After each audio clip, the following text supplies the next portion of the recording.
É importante, é de suma importância. Não se esqueça disso. Por quê? Porque nós temos um problema. Eu já falei com vocês semana passada. Nós temos um problema.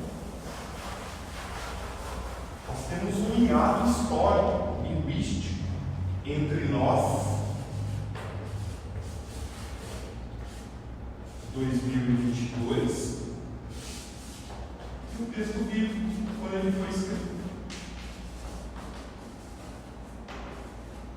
Tem texto que está 2000 anos distante da gente. Tem texto que tem 4000 anos.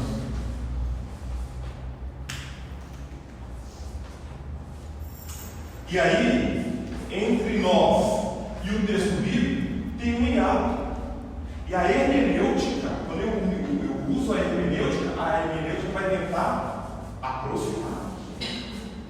Aproximar. Apenas. Nós nunca captaremos plenamente o sentido do texto bíblico por causa disso aqui. Por causa disso aqui, essa distância. Essa distância ela é histórica, ela é linguística, ela é geográfica, ela é de costumes, ela é de cosmovisão. Poderia enumerar um bocado de coisa para vocês, mas isso aqui já mostra a dificuldade que a gente tem. Uma coisa é eu escrever um texto e eu estar vivo aqui. Qualquer dúvida, vocês me entendem. Hudson, não entendi isso que você escreveu aqui. Outra coisa é com relação ao texto bíblico, o apóstolo Paulo não está demais. Moisés não está demais. O que a hermenêutica vai nos ajudar? É aproximar.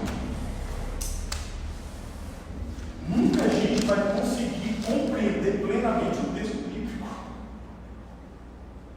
Muito relacionado à palavra de Deus que renova cada manhã. Bacana esse texto. Mas a gente nunca vai. Por quê? Por causa desses problemas que a gente tem aqui. Então a gente tem que usar a hermenêutica para aproximar nós do texto bíblico, do tempo bíblico. Por isso que o estudante do Novo Testamento tem que ficar atento a isso também. E aí, quando a gente fala de hermenêutica, a ideia central é a gente tentar reconstruir o ambiente em que o texto bíblico foi escrito. E aí tem algumas palavrinhas-chave aqui, por exemplo, contexto histórico. Quando a gente fala de contexto histórico, a gente está falando do contexto do autor e do destinatário. Por exemplo, Paulo carta de... Vou pegar Paulo. Romanos. Pegar Romanos. O autor é Paulo. E o destinatário é os irmãos que moravam em Roma. O contexto de Paulo e dos romanos eram diferentes. Quando Paulo escreveu Romanos, ele não estava em Roma. Ou estava? Não. Se ele tivesse em Roma, não estava escrevendo errado. Quando Paulo escreveu 1 Coríntios, se ele tivesse em Corinto, ele precisava escrever a carta, não precisava, estava ali pessoalmente. Então, se ele escreveu é porque o contexto deles era diferente. Por isso que eu, como estudante do Novo Testamento, eu tenho que reconstruir o contexto histórico do autor e o contexto histórico do destinatário. Qual que é o contexto histórico do apóstolo Paulo quando ele escreveu a carta de Romanos? Onde ele estava? Isso aqui. Qual era o contexto da igreja que receberia essa carta? Roma. Como era? Então, a gente tem que reconstruir. Então, eu vou ter que ir lá. E é interessante que esse livro aqui, ele tem uma parte que vai falar sobre isso.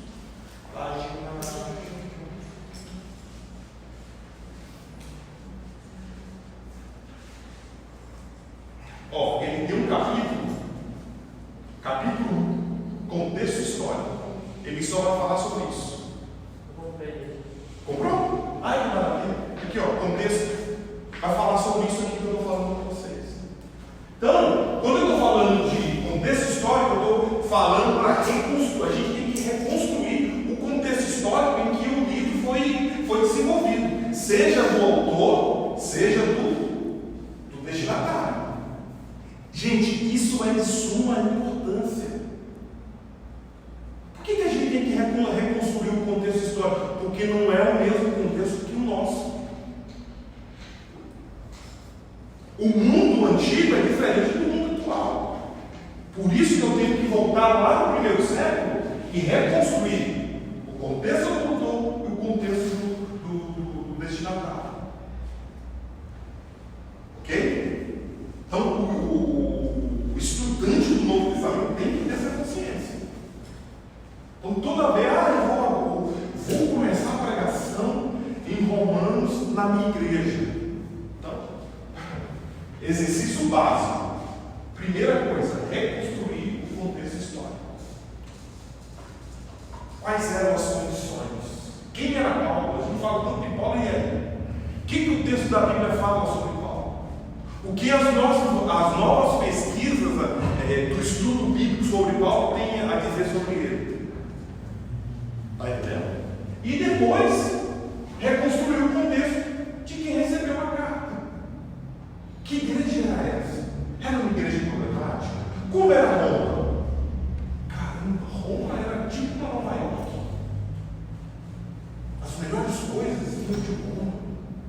Está entendendo? Então, o texto vai ganhando vidas, contornos diferentes. Não esquecendo, o que a gente está fazendo é apenas a aproximação. Por isso que é necessário a gente conhecer geografia bíblica. A geografia bíblica também ajuda na elaboração dessas coisas. Além do contexto histórico, que é importantíssimo, a gente está falando da. Deixa eu só apagar aqui.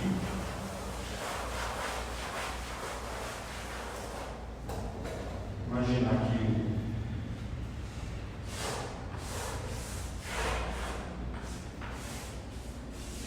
Imaginar que seja a carta de Paulo aos Romanos. O contexto histórico é esse ciclo aí,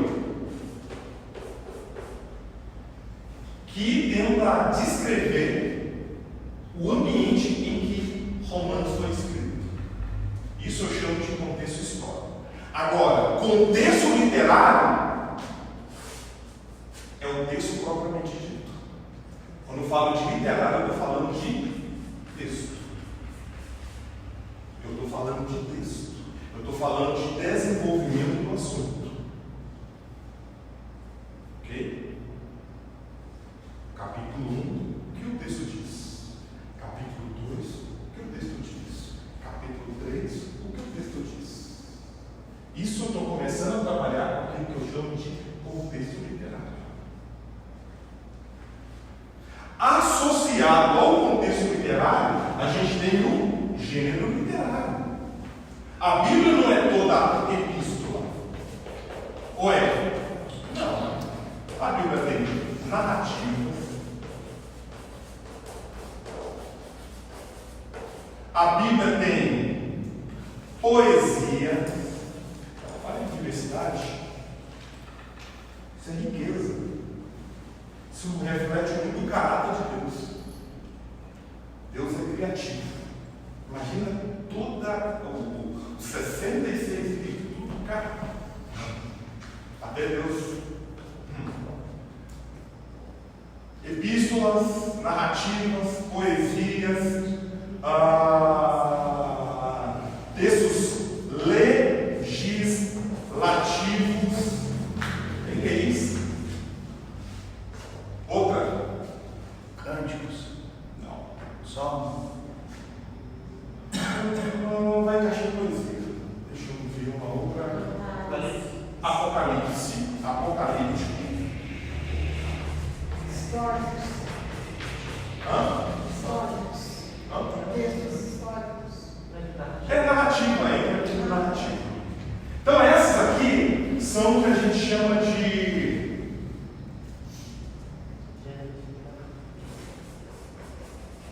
gêneros maiores. Gêneros maiores. Por que maiores? Porque eles, no geral, eles apresentam, eles formam, eles dão forma aos textos.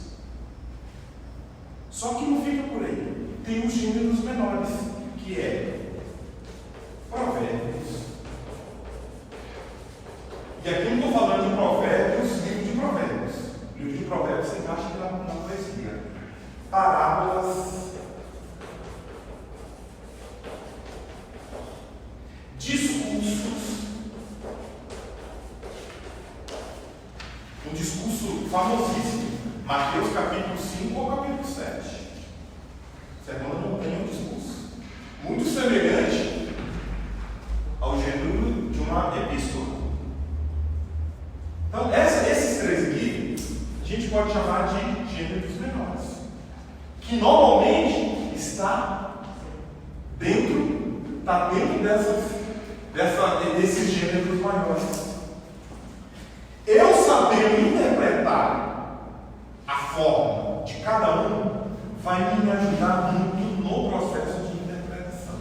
Eu vou tentar trabalhar com vocês aqui a maneira como eu interpreto as epístolas. Mas tem muitos outros, que a gente tem que saber, tem um jeito de interpretar. Porque não é a mesma as regras que eu utilizo para epístola não vai ser a mesma que eu vou usar para a narrativa, muito menos para a poesia. Fazer isso aqui, gente, é um crime. Fazer isso aqui é um crime. Fazer isso aqui, aplicar as mesmas regras para todos esses gêneros literários é um crime. Tem uma maneira certa para interpretar esses livros, esses gêneros que eu estou dizendo. Porque se eu interpretar a epístola da mesma maneira que eu interpreto a narrativa, eu vou estar cometendo um erro. E vou estar falando aquilo que o autor não tinha intenção. Já começa por aqui. A gente já tem problema já com relação à distância entre nós e eles.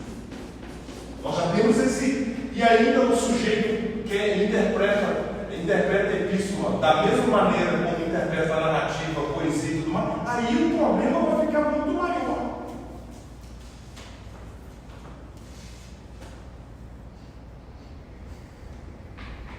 Estudar o Novo Testamento não é simples. A mensagem é simples, mas trabalhar com teologia é complexo. Desenvolver teologia é complexo.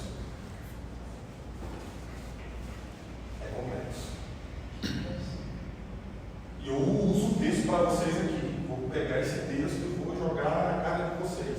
Junto com eu também estou nesse pacote também. Tiago, capítulo 3. O que diz lá? Tiago, capítulo 3, versículo 1. Alguém poderia ler esse texto para a gente?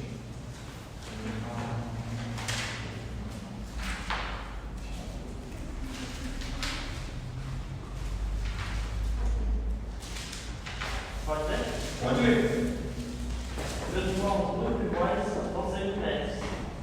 Muito de vós não sejam mestres. Por quê? Saber que receberemos mais juízo. Porque receberemos uma juízo. Eu não queria que você estivesse sentado aqui ouvindo o que eu estou falando. A partir de hoje você se torna refém dessas palavras que eu acabei de falar. Como também eu me torno refém do que eu te ensinei para vocês. Mais uma para nossa conta. Para nossa conta. A gente precisa de tratar o texto da Bíblia da maneira como ele foi revelado.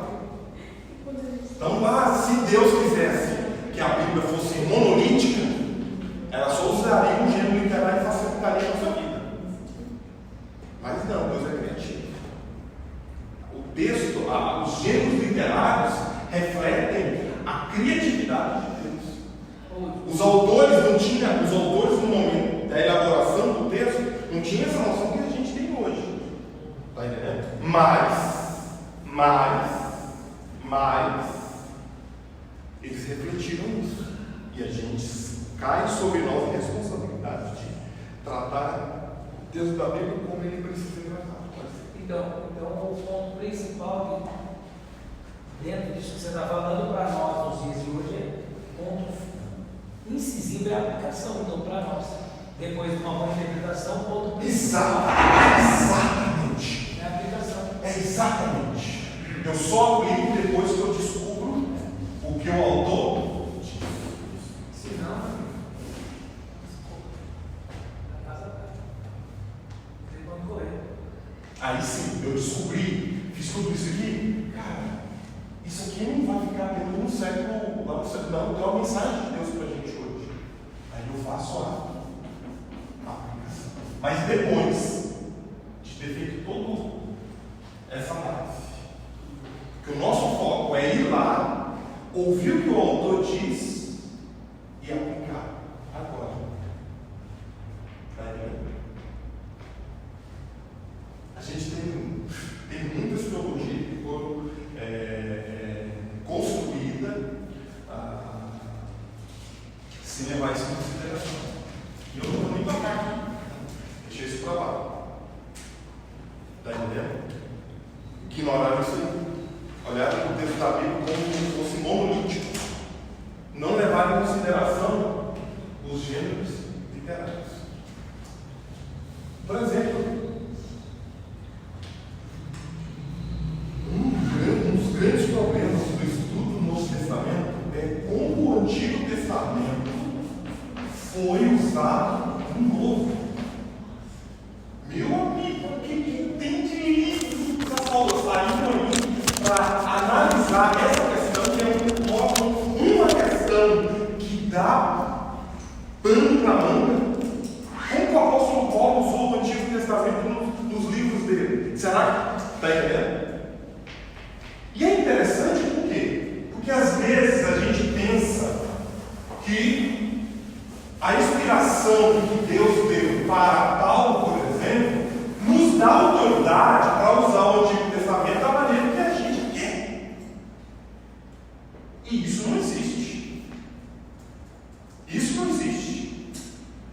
Às vezes a gente pega um texto, aí você vai lá no Antigo Testamento e fala, caramba, não tem nada a ver.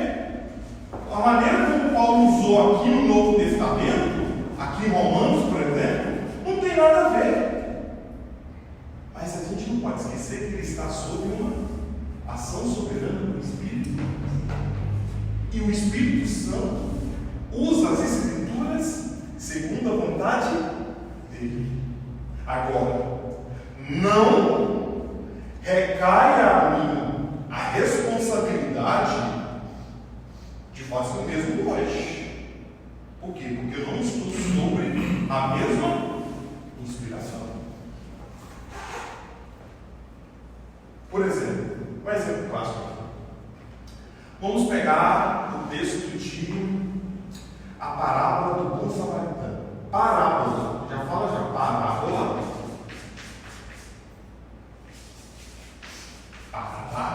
Todos os proparoxítonas são acentuados. Parábola. Nunca, essa regra eu nunca esqueço. Parábola do bom samaritano. Parábola é um gênero literário, correto? Ok? E aí, quantas vezes que você já ouviu a galera dizendo que o samaritano é Jesus,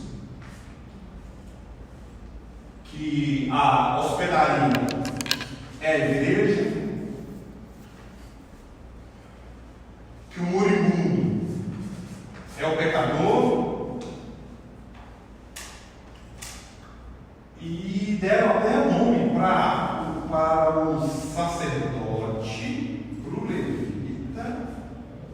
São duas pessoas que passaram. São duas pessoas. E aí, aí deram nome até para esse danado aqui.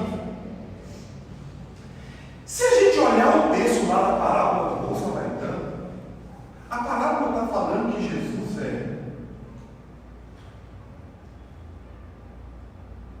o samaritano é Jesus. Está falando? Está falando que a hospedaria é a igreja? Olhando para você, eu lembrei que o óleo é o Espírito Santo. O texto está dizendo lá, gente? Está dizendo? Não está dizendo. Não está dizendo. Ou seja, eu, em vez de interpretar, É o vinho também, né? é o vinho, que é a alegria. A alegria. O Espírito Santo, ele simboliza ao mesmo tempo, é simbolizado pelo óleo e pelo vinho. Ele, ao mesmo tempo, unge as pessoas, mas ele também dá alegria. Mas o texto está dizendo lá, não está dizendo. Por quê? Porque isso é uma parábola. Sabe o que a gente chama? Sabe qual é o nome que a gente dá para isso aqui? A gente chama isso aqui, esse tipo de interpretação, de alegoria. Ou seja, encontrar no texto algo mais profundo. Profundo que até mesmo o autor original não tinha essa informação. Porque se ele tivesse informação, estava no texto. Não estou falando com vocês aqui que o texto é o nosso ponto de partida, o nosso ponto de chegada. A gente só pode falar aquilo que o texto diz. Isso aqui não está no texto. Ou está? Não está. Isso aqui a gente chama de alegoria. É atribuir sentido profundo ao texto. Isso aqui é um crime. Por que é um crime? Porque nós não temos autoridade de fazer isso aqui. O apóstolo Paulo tinha sim. Porque lá em Gálatas, capítulo 4, deixa eu olhar o texto aqui. O apóstolo Paulo poderia fazer uso de alegoria, porque ele estava sob a direção do Espírito Santo. Eu não, você não. Gálatas capítulo 4.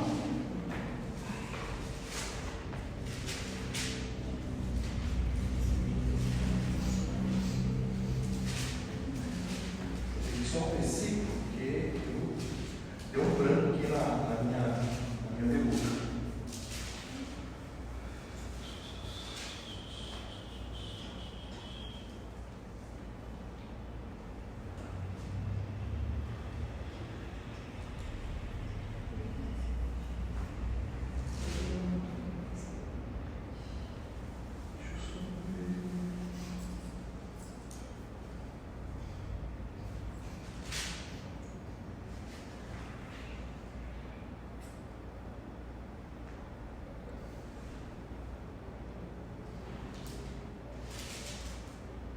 Versículo 24. O que o apóstolo Paulo fala?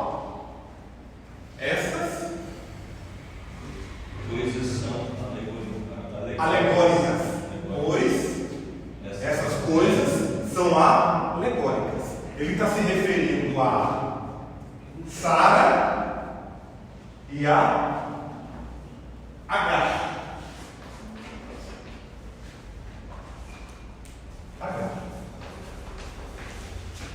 Agar e Sara foram o quê?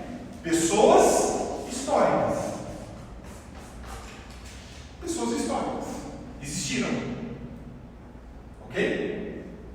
Mas para o propósito, aqui nesse texto, ele falando sobre as duas alianças, ele vai usar essas duas personagens não como pessoas históricas. Ele vai usar essas pessoas como uma alegoria, ou seja, dando um sentido mais profundo. Paulo poderia fazer isso. Você não pode.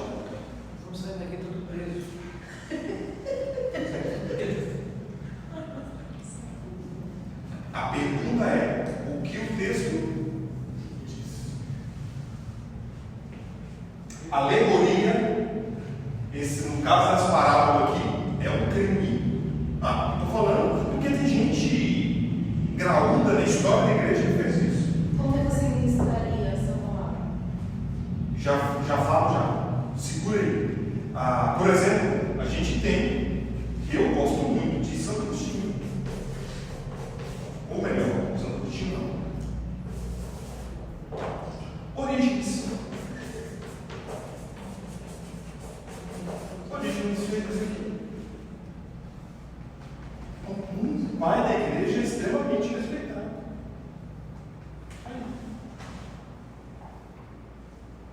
Cometeu um crime. Mateus não tinha essa intenção. Mateus não tinha essa intenção. Lucas não tinha essa intenção. Por quê? Porque, gente, o texto, a vida do estudante do Novo Testamento é um texto bíblico.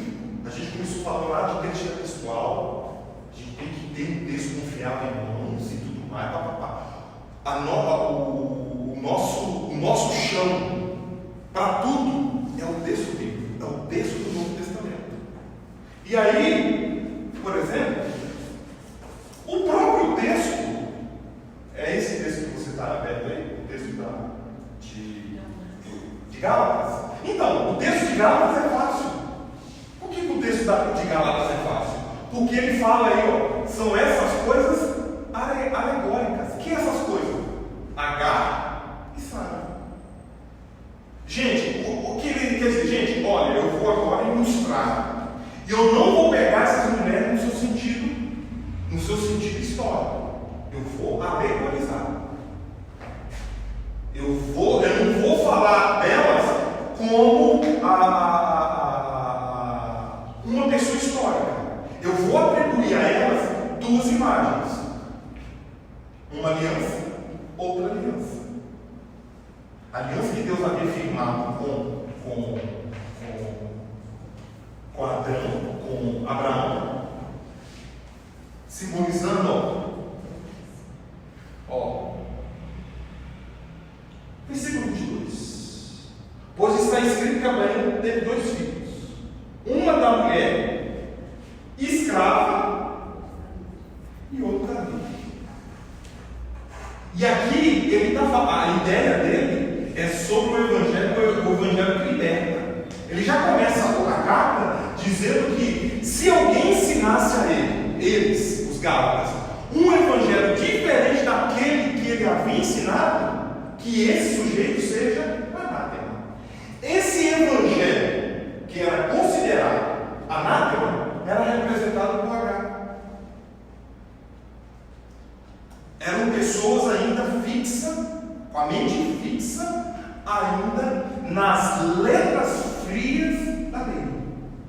Em contrapartida, aquele ensinamento que ele havia passado para a igreja era representado por Sara, que era o evangelho livre dessas amarras. Então ele usa duas imagens histórica, mas ele vai pegar de uma maneira alegórica, dando para ela um sentido mais profundo, além do literal. Então isso é alegoria. Voltando aqui na parábola, Jesus estava respondendo uma pergunta. O doutor da lei chegou para Jesus e disse: quem é meu próximo? E aí Jesus descreve essa parábola do bom samaritano respondendo quem era o meu próximo. Ô professor, posso perguntar? Cuidado com a sua pergunta.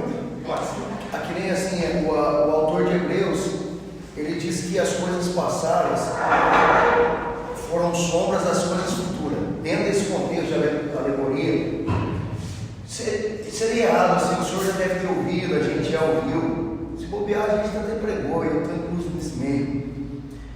Tipo assim, você vai lá na história de Isaac e Rebeca, e aí, ali aplicando Isaac como Cristo, Rebeca como igreja, os cabelos como os dons, ele reserva como o Espírito Santo. O senhor acha que no antecedente final vai entrar livre, sim? Isso é o que a gente chama de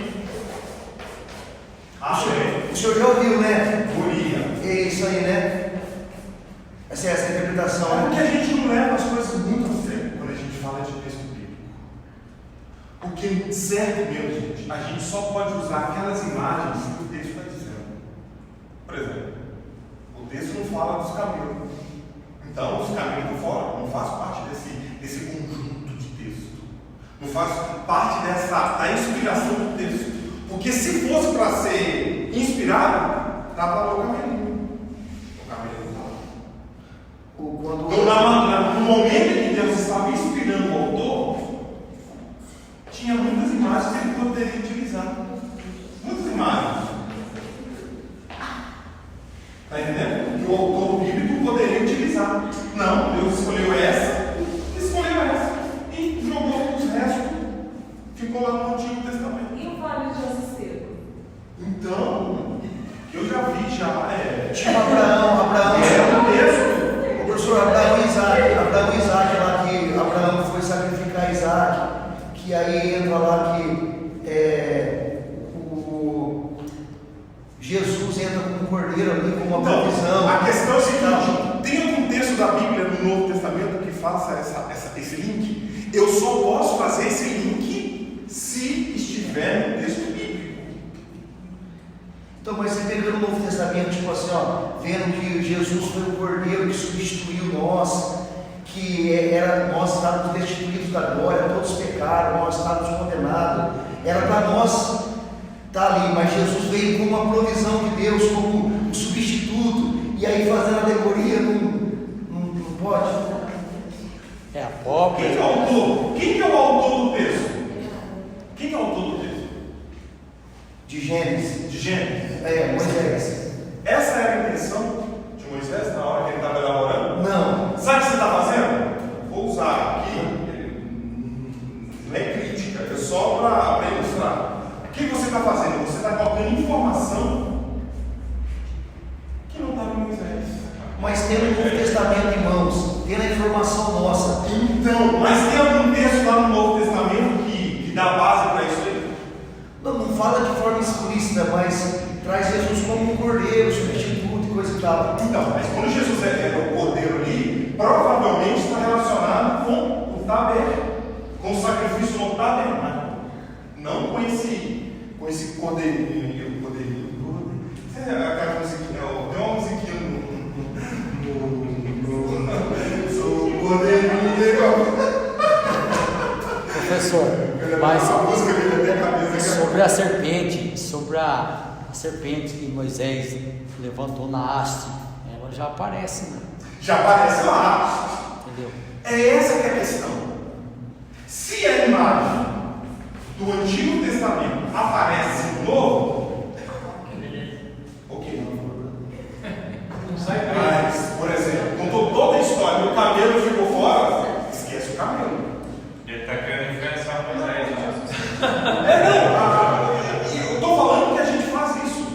A gente hoje tem uma revelação melhor do que a de Moisés. E aí a gente quer olhar para trás e jogar todo esse conhecimento nas costas de Moisés, sendo que no momento histórico lá atrás ele não tinha essa informação. Porque isso aí tem tipo até comentário bíblico, né, professor? É. Assim, eu não descobri a roda, entendeu? Isso aí é uma coisa que a gente já vive, já está impregnado já. Por isso que até isso a gente tem que tomar cuidado até com os comentários bíblicos. Porque tem comentários bíblicos que não tem, olha para ver, não tem o texto da Bíblia como o principal. Atribui ao texto bíblico coisa que ele não está dizendo. Por exemplo, falar, atribuir o sacrifício de Abraão, Isaac a Jesus é desrespeitar Moisés. É desrespeitar Moisés. Essa não era a intenção de Deus quando inspirou Moisés. E se isso não está claro no Novo Testamento, meu amigo, fica com a boca fechadinha. Porque nós não temos nós não temos autoridade de dizer aquilo que o texto bíblico Mas professor, o senhor falou que nós, não usou a palavra nós, fazemos isso. Então o senhor sabendo, o senhor faz. Não! Eu estou falando o nós aqui no sentido de colocar a gente dentro de todo. Tudo que a gente pode comer. Então o senhor não usa essa aplicação, Não. vou chamar de aplicação. Não. É que você tem que comunhão junto.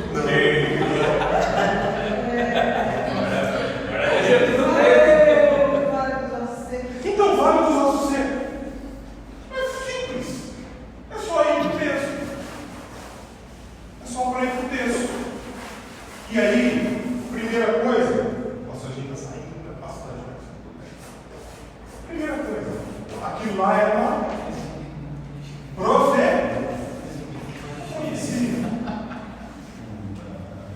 Antes de eu dar continuidade, professor. Segundo, é uma profecia. Uma das características de uma profecia é se valer de imagens.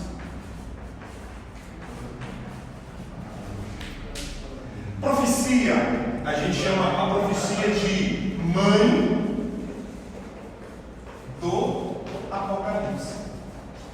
Se vocês não sabem, a gente vai estudar sobre isso. Mas a profecia é a mãe do Apocalipse. Porque parte do que a gente compreende hoje de Apocalipse veio da profecia, do gênero chamado profecia. E a primeira coisa aqui é imagem. Imagem. E aí, na profecia, a gente pode reconstruir principalmente o contexto histórico. Ficar atento às imagens e ao contexto histórico. E o contexto histórico resolve esse problema. A pergunta que faria, não vou me alongar muito, é o seguinte: onde a história de Ezequiel acontece? Aonde? Onde? As margens do que guarda? A história acontece no Egito. Babilônia. A história de Ezequiel acontece no exílio. Ezequiel, junto com Daniel, são os dois livros que foram escritos durante o período do exílio. E aí é curioso que Daniel e Ezequiel, eles estão em realidades diferentes. Daniel está onde? Onde que Daniel está? No palácio. E o Ezequiel está com o povão. Estava com o povão. Estava sentindo o drama do povo. Ele era sacerdote. Ele estava sentindo o drama do povo. Aquela dor que veio com a destruição de Jerusalém, ele capturou todo esse sentimento, toda essa amargura. O grande questionamento do povo era: a nossa vida acabou. Nunca mais a gente vai voltar para a terra prometida por causa dos nossos pecados. Deus estava punindo o povo, literalmente. Salmo 137.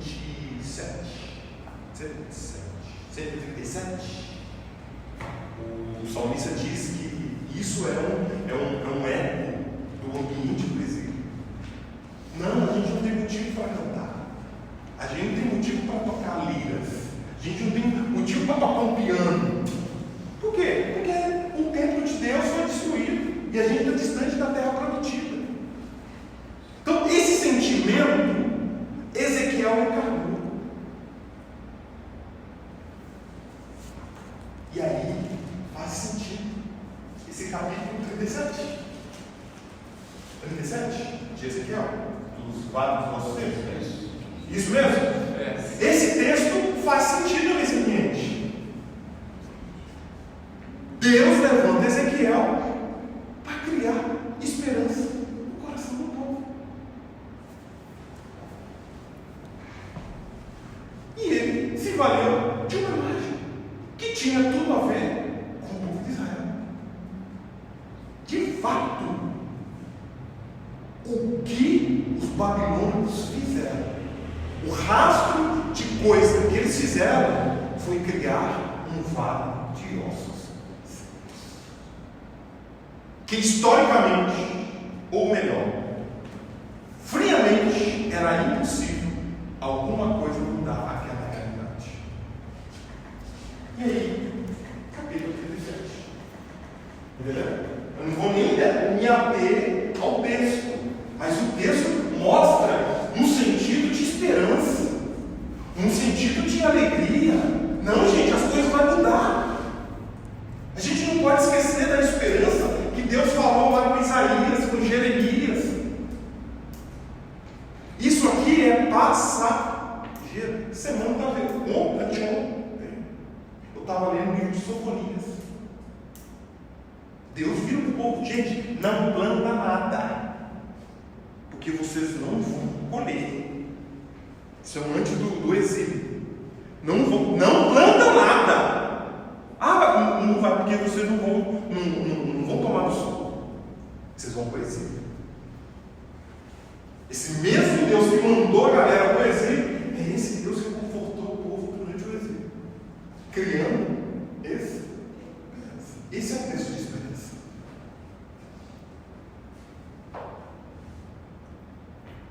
Eu não analisei o texto.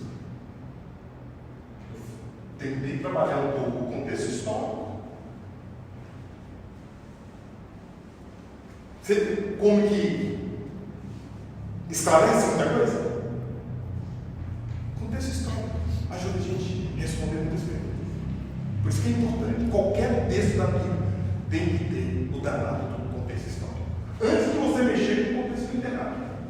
O contexto histórico, você tem a noção mesmo. Quais eram os problemas? Quais eram as dificuldades? Por quê? Porque os textos da Bíblia, gente, não caíram do céu de mão beijada. Os textos foram desenvolvidos em meio a dificuldade, a desafios. Por isso que é necessário a gente voltar lá atrás. Isso mesmo. Que legal. Estão entendendo? Então esse texto aí é de esperança. Então, mas daí não tem nada de alegoria. Não, eu estou falando do que o texto está dizendo. O que eu falei, eu nem entrei para a gente analisar o texto propriamente dito. Eu só estou no contexto histórico. Daí não tem nada de errado, não. Hã? Daí não tem nada de errado. Não tem nada de errado. Não, agora o Espírito Santo só gosta para ele. Mentira! Mentira! Mentira! E não tem esse negócio de fazer conexão com Atos dos Apóstolos, porque nenhum texto do Novo Testamento faz essa conexão. Pastor, irmão, você falou sério, o negócio é sério aqui, vocês não estão assimilando isso aí. É sério o que o senhor falou.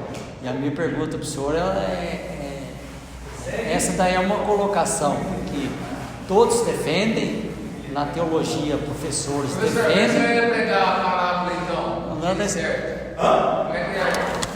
Não, mas deixa eu concluir aqui primeiro. Pregar a palavra do jeito certo? Ele quer concluir aqui. Deixa eu concluir primeiro, porque é sério. Verdade. Faz 2 anos que eu estou pregando a palavra de Deus, né? Deus me chamou no ministério de louvor, então faz 2 anos que eu estou aí, tá? Começando aí. E eu vejo que isso que você falou é sério, porque eu ouço muita pregação. E colocar da maneira que o senhor colocou, isso aí, os professores de teologia da faculdade, eles pregam isso que o senhor falou, mantém isso, ou isso é uma colocação sua, que você defende, no caso, porque você teve essa visão? Ou todos defendem isso? A maioria não. Pode esquecer. Vai depender do comprometimento do professor. Eu tenho compromisso com a Bíblia, ponto final. Tem gente que faz a teologia e deixa de acreditar. Está entendendo? Entendeu? Está entendendo? Eu sou um professor que preza pelo texto bíblico. Ele é soberano. Se eu estou falando que o texto,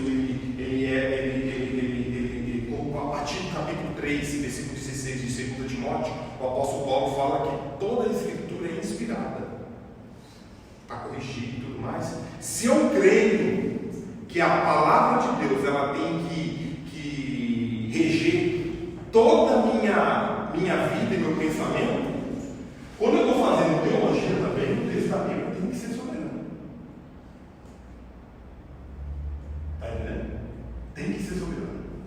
tem que ser fiel ao texto da Bíblia.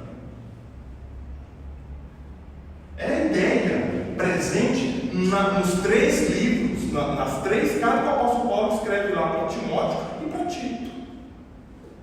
Vocês são dispenseiros. Vocês são dispenseiros. Dispenseiro de quê? Da palavra anunciada. Você vai encontrar pessoas que têm compromisso sim com a palavra de Deus, mas tem outros que também é. Também. O que eu estou falando com vocês aqui é uma preocupação que eu tenho e eu vou passar para vocês. A gente tem que ter a Bíblia como centralidade em tudo, inclusive no momento que a gente está estudando a Bíblia. A gente fala tanto de Bíblia, que na hora que a gente vai subir no púlpito lá, em vez de eu perguntar para o texto o que o texto diz, eu não pergunto o texto o que o texto diz, mas eu acabo falando lá e respondendo o que eu acho sobre o texto. Não, você não tem essa autoridade. Nós não temos essa autoridade. A Bíblia tem lá o princípio na reforma protestante somente as Escrituras. É isso aqui.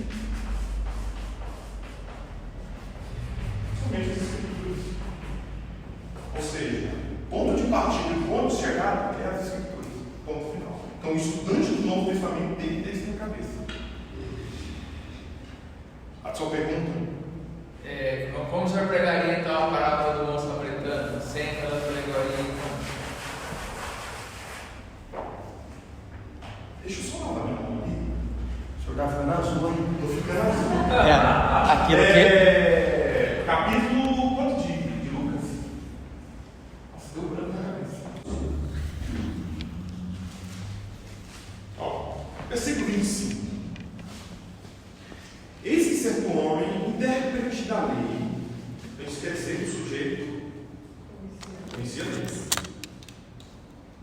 Ok? Não era uma pessoa qualquer.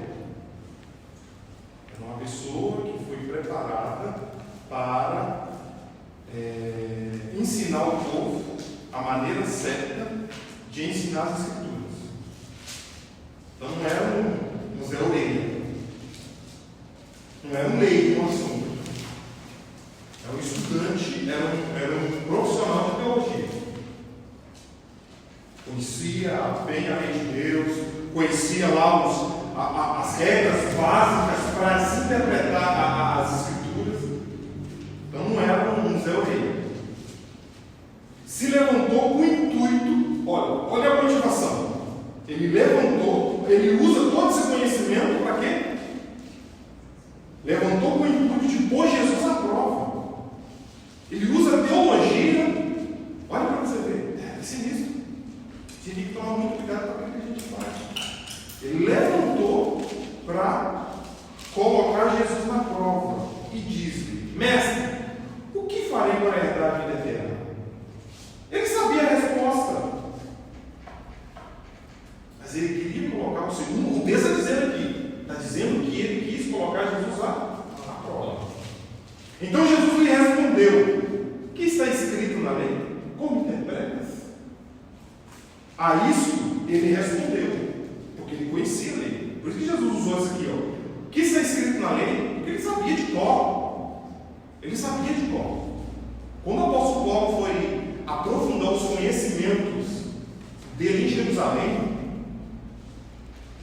para se tornar um fariseu, que a gente chama de conhecimento mais acadêmico, uma das questões importantes no aprendizado aqui, de ser profissional da lei, ser um doutor da lei, é que ele tinha que decorar toda a Torá de cor.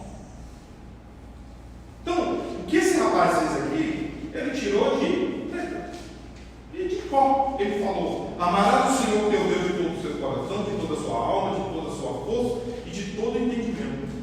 E amarás o teu próximo como a ti mesmo.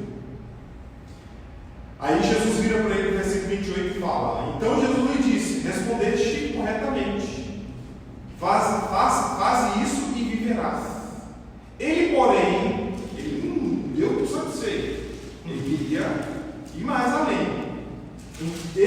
porém, querendo justificar-se, perguntou a Jesus: quem era o próximo?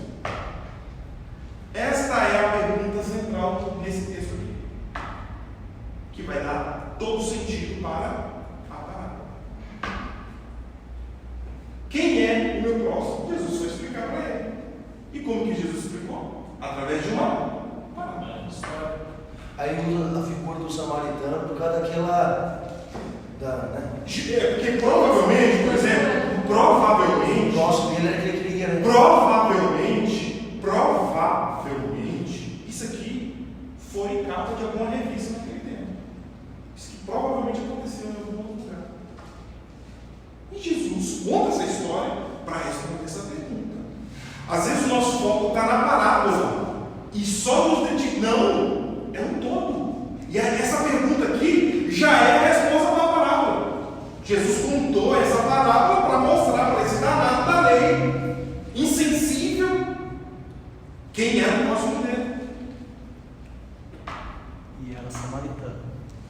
Está entendendo? Na verdade, Então, ele conta toda essa história para mostrar para ele quem era o próximo dele. E aí,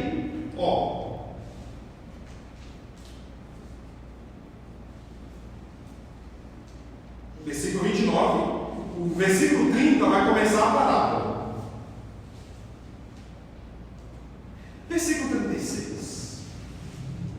Jesus faz uma pergunta para ele: qual desses três te parece ter sido o próximo do homem que caiu nas mãos dos salteadores? A gente fica, a nossa visão fica só apenas na parábola. Não, gente. Se a gente olhar ao redor da parábola, nos dá a resposta. A gente vê que a parábola em si fica em segundo plano. Mas nesse texto aqui, o mais importante é a parábola. São as perguntinhas aí que Jesus, retórica que Jesus faz para esse homem da lei. Quem é o próximo? E depois de contar, qual desses três te parece ter sido o próximo do homem que caiu nas mãos dos salteadores? E aí a gente poderia descrever aqui quem eram os samaritanos. Rincha.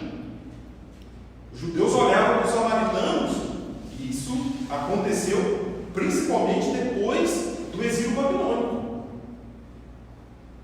Não sei se vocês sabem a estratégia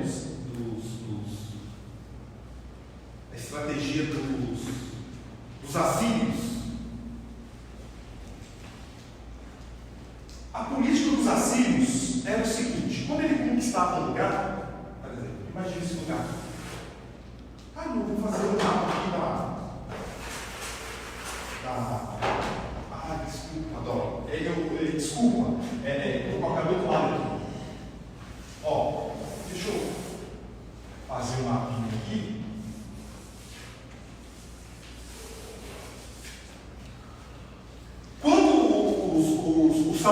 Quando os assírios conquistaram o reino do norte, aqui na Samaria, o que eles fizeram? Que foi um pouco diferente dos babilônicos que conquistaram a Judá. Quando os assírios conquistavam o lugar, nesse caso aqui, a Samaria, o que eles faziam? Eles pegavam o povo aqui, levavam para outro lugar. Ou permanecer com esse povo aqui, mas trazia um outro povo para morar junto com eles aqui. E aí, 722 a.C., Samaria caiu sob o poder dos assírios. O que os assírios fizeram? Trouxeram um outro povo para cá. Essa junção entre judeu e outros povos se formou o que a gente chama de Samaritano. Então era uma intriga antiga. E aí, qual era a visão que os judeus tinham do samaritano? Era um grupo, era um povo que se achava judeu, mas na visão daqueles que moravam aqui no sul, eles eram Por isso que a parábola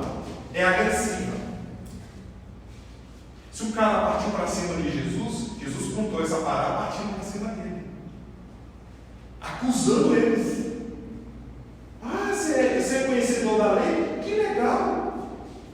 Aí você não considera o samaritano como seu próximo. Por que será? Teologia tem que fazer sentido na vida. Teologia tem que fazer sentido. Discurso é bonito, cheiroso, mas se não faz sentido na vida, a teologia cai por terra.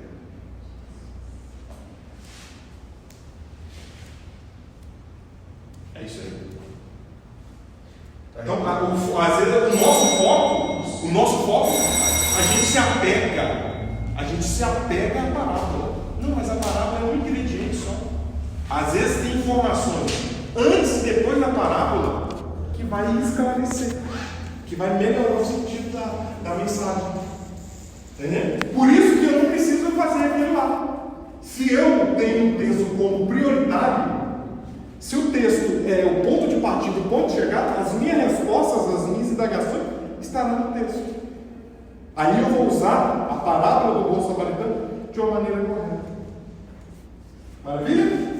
Vamos tomar um cafezinho? O professor, o Torá continha o Pentateuco? O Torá, o livro Torá? Só o Pentateuco. Só o Pentateuco, né? E A outra parte chama. No dia de hoje também? No dia de hoje?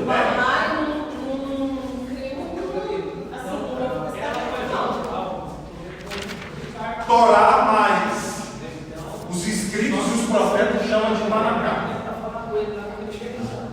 Torá